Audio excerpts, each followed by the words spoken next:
secondly, we're in a situation where we have put together, and you guys did it for our the President Obama's administration before this.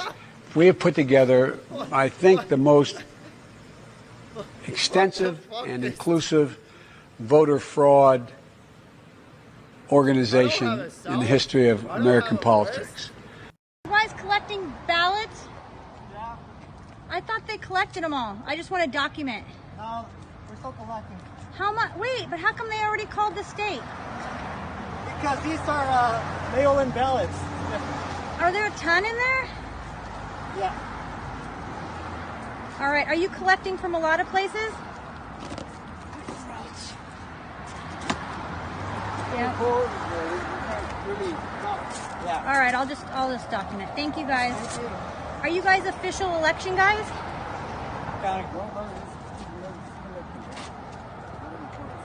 All right, and let me just ask you one thing. Where do you guys take them?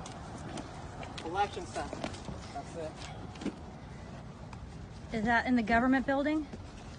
LA County. Okay. Thank you. Thank you. Are there a lot more in there? 6 feet, please. Okay. Thank you guys. I just want to see because they called our state so 6 feet, quickly. please. I know, I am. You don't have a mask either. Oh yeah, sorry. Are they allowed to do that?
On Carl, I'm gonna check a voter registration here really quick for William Bradley. I'm on the Michigan Voter Information Center. He was born in March of 1902. Get the zip code really quick.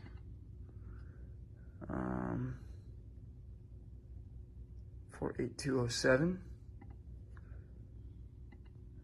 48207. All right, so I'm checking on the Michigan Voter Information Center for William Bradley, born in March of 1902. Our friend is registered to vote, received his application, sent his ballot, and his ballot was received and counted. This man was born in 1902. I wonder how many more of these Joe Biden has. Refusing to allow representatives and poll what? I'm going to send it to Bill. This lady is marking the ballots. I filmed her a half hour ago doing 6, and she's still working at it. Let's stamp it, received, and let's fill in our 6 blanks. All at the top of the tickets on each one. 1, 2, 3,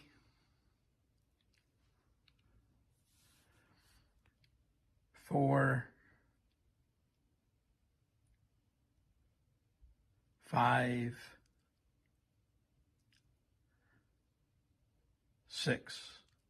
And there's a security guard right there who's watching her. The cops are in on it. Disgusting.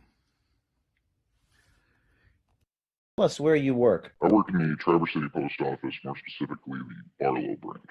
Your boss told you and your colleagues something that shocked you this morning. What was it? We were issued a directive this morning to collect any ballots we find in mailboxes, collection boxes, just outgoing mail in general, separate them at the end of the day so that they could hand stamp them with the previous day's date. Today is November 4th, for clarification. Who is your boss, and what is his title? Jonathan would be a direct supervisor, yes.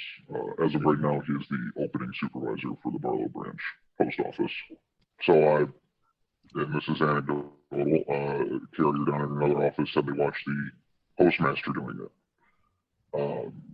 If it were just a typical day, it would be clerks doing it up at the distribution center. So 8 p.m. election day, November 3rd. The Court of Appeals ruled ballots have to be received by that time. And what were you told? To separate them today so they could mark them with yesterday's date and send them through the express system to wherever they needed to go. This appears to be an attempt to circumvent Michigan law and allow late votes. And you said there was a hamper where letter carriers were supposed to leave their ballots. Where are the ballots now? They were putting them into express bags to go to the distribution center. In regards to a hamper, there was a standard hamper that all letter mail is supposed to go to, and they had a tub next to it that we were supposed to put any ballots collected today into. Yes. What made you come forward? That's sketchy. I don't like sketchy. It screams corruption. Also, knowing the post office's leanings politically, it didn't seem quite right. What is your message to other postal workers who see things like this? Report it. How are we supposed to have any integrity in this country if we are just going to let things slide based on a scaling issue? Are you afraid of retaliation against you? I've had whistleblower policies backfire on me in the past, so yes. We'll have to reach out to Jonathan Clark for comment. Hey, is this Jonathan? Yes. Hey, I'm a reporter with Project Veritas, James O'Keefe here, and I have information that you guys have been stamping ballots with the previous date, November 3rd. He just hung up the phone on me. He just hung up the phone on me.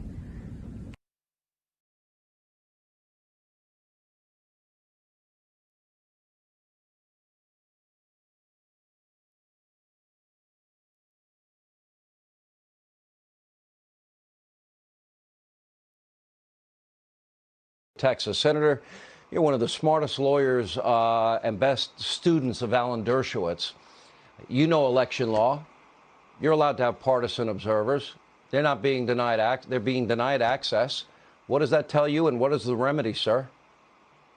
Well, Sean, what we're saying tonight, what we've been saying the last 3 days, is outrageous. It is partisan, it is political, and it is lawless. And we're seeing this pattern in Democratic city after Democratic city, but the worst in the country right now is Philadelphia, Pennsylvania, where they're not allowing the election observers in, despite clear state law that requires election observers being there, despite an order from a state judge saying election observers have to be within 6 feet of the ballot counting. They're just ignoring the law. They're defying the law. And there's a reason they're doing that. There's a reason they're defying the law. The reason you don't want observers there is because you're doing something you don't want to be observed. And I am angry, and I think the American people are angry, because by throwing the observers out, by clouding the vote counting in a shroud of darkness, they are setting the stage to potentially steal an election, not just from the president,